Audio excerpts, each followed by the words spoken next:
time machine.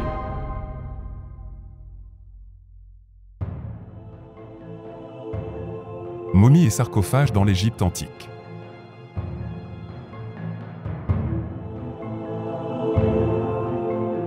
Nous sommes il y a plus de 5000 ans, à l'intérieur du plus vieux tombeau d'Égypte connu.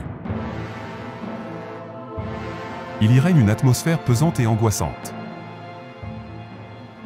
En fait, ce tombeau est un mastaba de la toute première dynastie à Saqqara. Cette crypte semble abriter des rois, dont leur histoire ancienne dépasse de très loin l'installation des premiers pharaons d'Égypte. Ce sanctuaire est une sorte de trait d'union entre les mondes immémoriaux et le début de l'histoire égyptienne. Il faut bien imaginer qu'avant Nagada, dans l'oasis du Fayoum, il y a 8500 ans, des rois étaient déjà présents dans ce que sera bien plus tard l'Égypte antique. Ainsi, un dieu roi nommé Seth marquera son époque avec la toute fin du Sahara vert.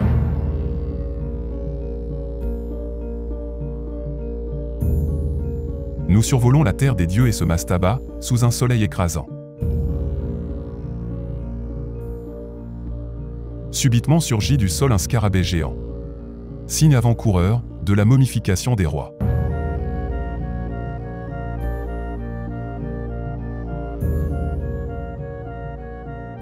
Mais le scarabée n'est-il pas le soleil, comme il est la terre? En référence à Ré, il sera l'un des agents pour le passage à l'autre vie, pour les morts. On retrouvera souvent des petites statues de scarabées dans les tombeaux, tout comme la présence de l'effigie du dieu Anubis sur la poitrine du défunt.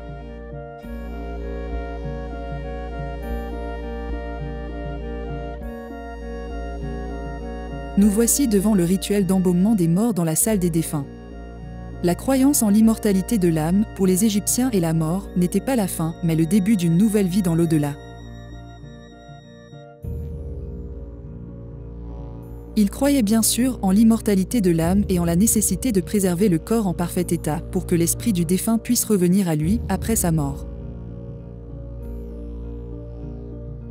Le processus de momification comprenait plusieurs étapes, dont le retrait des organes internes, le nettoyage des cavités corporelles, le séchage du corps avec des produits chimiques et l'application d'huile et de parfums.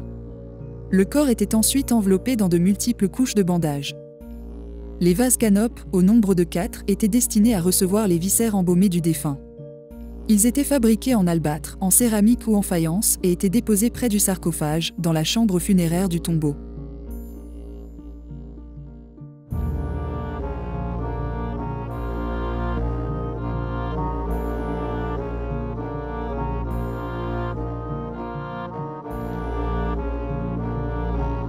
Parmi les dieux égyptiens, Anubis était l'un des plus importants dans le contexte funéraire. Il était souvent représenté avec une tête de chacal, ou encore un homme à tête de chacal. Anubis jouait un rôle central dans le processus de momification, car il était considéré comme le gardien des nécropoles et le protecteur des morts. Le livre des morts, guide pour l'après-vie. Le livre des morts, appelé en égyptien ancien Peremru, est un texte funéraire essentiel pour les défunts de l'Égypte antique. Contrairement à son nom, il ne s'agissait pas d'un livre unique, mais d'une collection de textes souvent sous forme de rouleaux et de formules destinées à guider l'âme du défunt dans l'au-delà et à l'aider à surmonter les obstacles qui se dressaient sur son chemin. Ce guide pour l'au-delà contenait des prières, des incantations, des hymnes et des instructions pour aider l'âme du défunt à naviguer à travers les différents défis du voyage dans l'autre monde.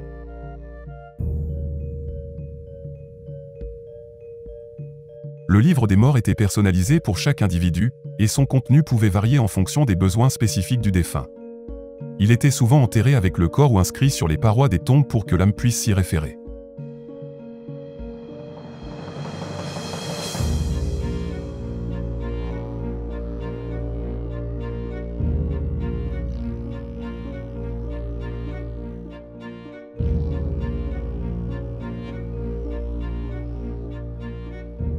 Lors du processus de momification, une statuette d'Anubis était placée sur la poitrine du défunt pour le protéger dans l'au-delà.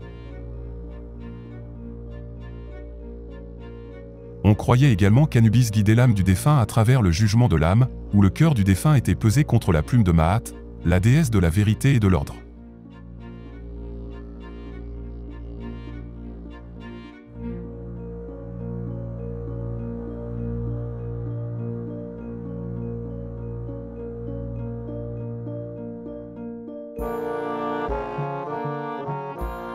Si le cœur était plus léger que la plume, l'âme était autorisée à entrer dans l'au-delà, mais si le cœur était plus lourd, il était dévoré par un démon. Amout, la dévoreuse des morts, était traditionnellement représentée avec une tête de crocodile, le corps et les pattes avant d'un lion et à l'arrière, des pattes d'hippopotame.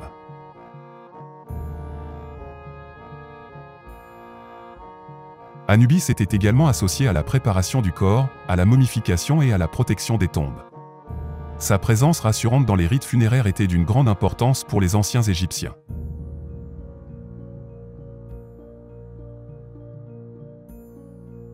Les sarcophages égyptiens étaient des monuments funéraires d'une rare beauté et d'une grande richesse.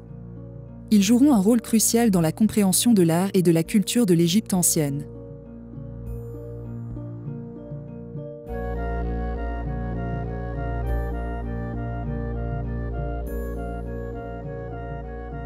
Ces coffres funéraires magnifiquement décorés étaient destinés à abriter les momies des défunts et ils témoignent de la profonde croyance des anciens Égyptiens.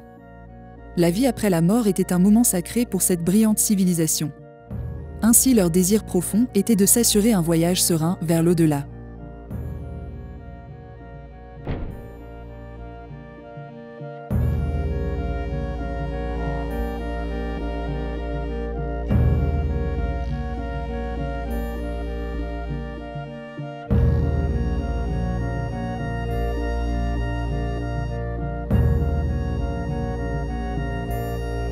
Voici le sarcophage funéraire de la reine Néharite.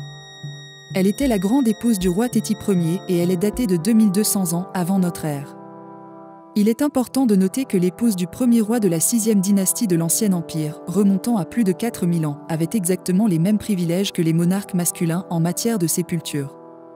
50 cercueils du Nouvel Empire, du 16e au 11e siècle avant notre ère, ont également été mis au jour en 2021. Il s'agit de sarcophages anthropoïdes façonnés selon les contours du corps de la momie et décorés de représentations des dieux adorés à cette époque. À l'intérieur, il y avait des passages du livre des morts en relative conservation.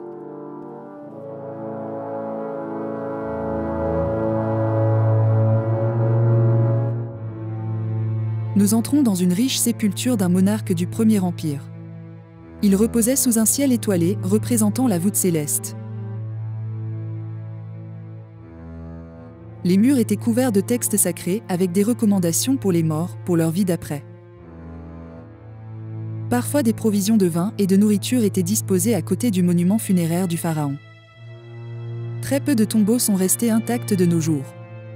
L'usure du temps, les saccages et l'effacement systématique ainsi que la jalousie des pharaons successeurs nous ont grandement limités dans le nombre de lieux funéraires.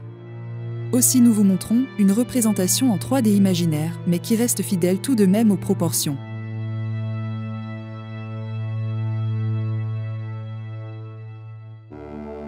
Bien souvent, les sarcophages étaient emboîtés les uns dans les autres, à la manière des poupées russes. Les premiers tombeaux étaient magnifiques et des monuments gigantesques abritaient les défunts. Mais à force de pillages et de violations de sépultures, les Égyptiens préféraient se cacher des pillards, par exemple dans la vallée des rois, située sur la rive occidentale du Nil à hauteur de Thèbes, aujourd'hui Luxor.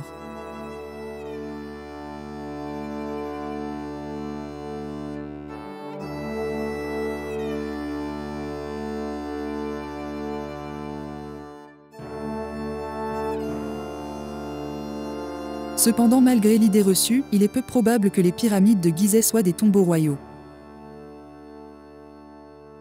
Ces édifices gigantesques devaient avoir un tout autre rôle dans les premiers temps de l'histoire de l'Égypte antique. Mythes et légendes en question a déjà consacré quelques documentaires à ce sujet. Le magnifique tombeau de Toutankhamon, hypogée découverte le 4 novembre 1922 dans la vallée des rois, sur la rive ouest du Nil, face à Luxor, et mise à jour par Howard Carter, est l'exemple type d'une sépulture préservée des pilleurs de tombes. En voici le masque funéraire qui nous laisse vraiment sans voix, tellement sa finesse et sa beauté est raffinée.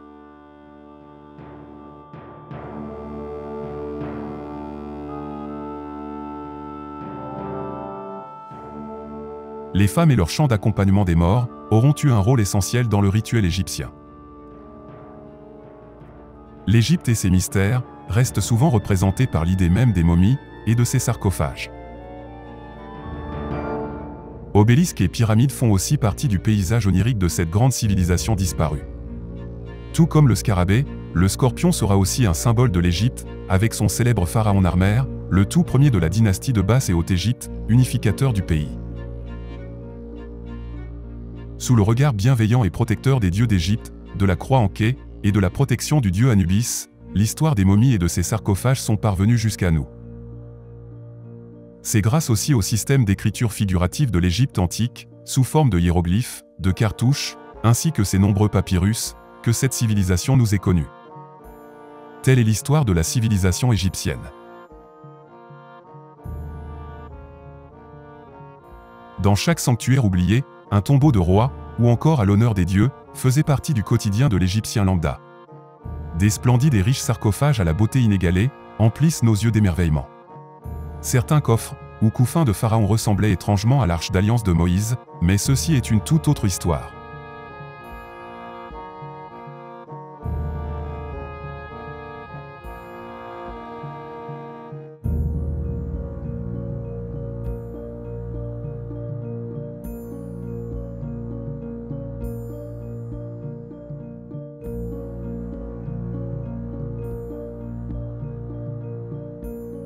Il est grand temps maintenant de vous quitter, en vous laissant sous la protection et compagnie des dieux Anubis et Horus. Vous venez de voir Momies et sarcophages de l'Égypte antique, une production MLQ de la collection Civilisation d'Égypte. Merci d'avoir suivi ce programme. Quant à moi, je vous dis à bientôt pour d'autres aventures très prochainement.